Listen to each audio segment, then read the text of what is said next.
مدي هرب في الصومال دي يعني هايتي لانك ونو مفدان حوغان إيكا هايتي لا ميدا بيدبا كديسن والله مقدشة كما ديسنا ما فهمت waxaan dhihi karaa ninkaas madaxweynihii ugu fiicnaa ee maamulka koonfur galbeed soo maray waay marka ma erafadayniyow todobasnin horroogdo waa nin qowdaytay nin ku dako kala saaradaane madaxweyne Cabdicasiis koonfur galbeed heer wuxuu gaarsiiyay haddii maanta qof oo askari ah uu qof dilo heer waxaa la gaarsiiyay in qofkii isla maalinkii la toogto an saarnaato todobasnin sideesan isku saarnaatay haddana aan fadal dadka ka ogolin goonin jow dadkii ka diidnay karaan ma shalay ani ka shanadii geekni ka diidi ma in gudag walaalow sinabadlay gudag ila dagaalamaase orniyo shalay ani ka shanadii geekni ka fadu way waqtiga ka dhamaad isku dagma asana waa leeyahay bay dhowraas kambooni maahan hajoogo meeshaas bay dhowraas kambooni maahan koonfur galbeed Cabdicasiis joogay laba gaaro 2040 ilaa laga gaaro Cabdicasiis lafta gareena joogay waxaa saacadii ugu dambeeyay si weyn loo hadalhayay khilaafka cusub ee u dhaxeeya lafta gareen iyo Villa Soomaaliya madaxweynaha muddo dhaafka ah ee Cabdicasiis Xasan Maxamed lafta gareen ayaa 7 sano hogaaminayay maamulka koonfur galbeed iyadoona hadda xaaladdu ay tahay mid si weyn looga soo jeestay inuu sanad kale ku sii darsado mucaaradka koonfur galbeed Soomaaliya ayaa abaabulaya sidii dhawaan ay ku tagi lahaayeen degmooyinka Buur-Hakaba ama degmada Baydhabo xalay ayaa ugu dambeysay oo dagaal halkaas uu ka dhacay iyadoo aan la soo tagin khasaare guud haddaba qaar ka mid ah shacabka magaalada Muqdisho aan mikrofoonka la dhex qaadnay waxa ay aragtidooda ka dhigteen khilaafkan cusub ee lafta gareen iyo Villa Soomaaliya iyo saacadii ugu dambeeyay warar ka soo baxayay degmooyinkaas ee ah dagaalka u dhaxeeya maamulka koonfur galbeed iyo mucaaradka deegaanadaas ka soo jeeda haddaba waxaa hadalladooda ka mid ah sida mayl erokore boqolkiiba boqol Cabdicasiis lafta gareen galdan sababtoo ah magaalo inta kana sanad 7 sano horroogo wal isku qowdahayn lahayna haddana madaxweynihii koonfur galbeed soo inuu go'aansan inuu shacabka reer koonfur galbeed jeeka iska dhamaayo wal eedlan ku macdo danday lankaasaydi may go'aanka deeray inuu jeeka sixirgeyn badbaasa dartay boqolaal shacabka reer koonfur galbeed inuu kiyo hujada inuu mucaaradka ku geeyo inuu dhamaadan diyaarangay marka ma erafadayniyow todobasnin horroogdo waa nin qowdaytay nin ku dako kala saaradaane saasiyeedata iyadoo la ogi madaxweynaha Cabdicasiis oo kale markii leero wala ku qowdi dhanka bini aadanka limintiisa gareemo wala ku qowdi dhanka amniga oo walaayarka wala qowdi laakiin wala qowdi ko kale aad meeru ku bariisay ku dagaal an saarnaato todobasnin sideesan isku saarnaatay haddana aan fadal dadka ka ogolin goonin jow dadkii ka diidnay karaan ma shalay ani ka shanadii geekni ka diidi ma in gudag walaalow sinabadlay gudag ila dagaalamaase orniyo shalay ani ka shanadii geekni ka fadu way waqtiga ka dhamaad isku dagma walaan heeluna hortaan jeega shakhsiyadda kaasay masugaay laakiin mees la qabiilka kiida ay gaadnay hata ko kala gaadato walaa bariisku aamay ay giibay baarlamaay bay adeegyada saalay ama sameey marka ma erafadayniyo baalan heer mebel deeray adeegyada beelo ma sheega hal beelod dadka shaqaalay hata beelo ka dhigay ya kan xafiiska dawladda tirtiro ikan shaqaalaha inay wanay beelo la kala deeray walaa si amal cunsugnimo bay dhowgeed koonfur galbeed ma baqon walaana deegaanada koonfur galbeed أن كوبان صدق شان بيلود عمل سنة كجاسو دقيقة ميرف لين توس كويس مركز كدردر صدق شان بيلود عمل كنول صدق شان تسي بيلود حقوق ملها هال بيلود شلي حقوق كلها ميل سيدي إني ميل ديري تلياك إذن كنن لك ديك تدوك انتاي درات ميل إن الدولة دي تنول له كدولي وات إيرا إنه عاصف فيرد الدولة دي تنول له كدولي إني لر والإيدون كهم هذا دولة ده سي دولة نقول نحيته صدق اللي بيلود أكو نحيته دولة ده سي دولة نبني كرودي هو بنو نسكروا يجي كفضوا على كير اسكو كتب ولا وكذا ما يتوي يا كان دم وين كان ديك بهاو بان وين كدلوا واسكي بسم الله الرحمن الرحيم تو كل واي مدعي الرحمن حسن خلاف كهدرتان او سو عصبوناده او دولة فدرالك iyo madaxweynaha koonfur galbeed Cabdicasiis Maxamed Xasan lafta garab u dhaceeyo horta khilaafkan waxa waay mudooyinkii ugu dambeeyay waa uu qarsanay marka hadeertaan soo kordhay marka waxaan dhihi karnaa khilaafkan maadaama uu cusub yahay in Cabdicasiis hadda wuxuu joogaa magaalada Baydhabo joogaa in halkaas loo dhaafo asaga loo daayo Baydhabo madaxweynihii ugu fiicnaa oo maamulka koonfur galbeed soo noqdo wuxuu noqday Cabdicasiis soo noqday waa taas hadeertaan Baydhabo way degan tahay xaaladeedu waa degan tahay jabigeedu wuu degan yahay Baydhabo laamiyada Baydhabo ka dhisan wallahi Muqdisho kama dhisno ma fahant waxaan dhihi karaa ninkaas madaxweynihii ugu fiicnaa ee maamulka koonfur galbeed soo maray waay laakiin dadka reer koonfur galbeed aqli ma qabaan oo masiirkooda ma taqaanaa kama shaqeyn karaan xoogo lacaga ah oo laaluusha ay qaateen ayay mataqaanaa waxay dhaafsiisanayaan nabadooda iyo barwaaqadooda dhaafsiisanayaan ma fahanti hadda waa kaasa madaxweyne qorqor asan naftirkiisa mudulaafka wuxuu ku jiraa madaxweynayaasha mudulaafka ku jiraa dadka oo ka soo jeeda reer galmudug dadka ka soo jeedo dadka reer galmudug waa kaasa may qashqashaadaan hub kuma yaro lacag kuma yaro dhaqaale kuma yaro wax ku yar ma laha maxaa dadka reer koonfur galbeed soo taagay waxaan dhihi lahaa dadka reer koonfur galbeed waxaan dhihi lahaa madaxweyne cabdicasiis wuxuu mudan yahay in la taageero mudan yahay wuxuu mudan yahay in la garab istaago mudan yahay maanta waxa waay waa xilliyada la garab istaagi lahaa waay waayo maanta koonfur galbeed wax dhiba kama jiro madaxweyne cabdicasiis koonfur galbeed heer wuxuu gaarsiiyey haddii maanta qof oo askari ah uu qof dilo heer waxaa la gaarsiiyey in qofkii isla maalinkii la toogto ma baash marka waxaan dhihi karaa in arrintaas laga hor imaado oo dadka reer koonfur galbeed masiirkooda iyo dantooda inay ka tastaan ayagaa laga rabaa marka waxaan dhihi lahaa arrintaas hal meel loogu soo wada jeesto koonfur galbeed cabdicasiisaa joogaya ilaa laga gaaro 2040 ilaa laga gaaro cabdicasiis laftigreenaa joogaya bismillaahi raxmaani raxiim alxamdulilaahi rabbilcaalamiin horta niyow ma hadsantiin ha dhowaada marka horaysan lan wal ogaal walla warsade ana lan how ogaalay ahaa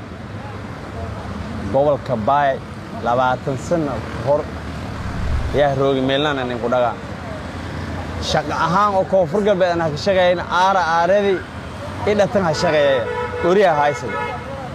ilaa hatta guriga aan lahaay guriga kale ha ku tago dawlad federaalnimo iyo koonfur galbeednimo iyo lan la faquuqayna aha mayn ifaquuqay cabdicasiis ay faquuq anoo ha halgami 28 habood korkee kiyaala aarahan halgami koonfur galbeed dhowr meelood habaday ka dhidha ka dhaawamay gobolada dhan ka meelan ka dhaawaan lahayn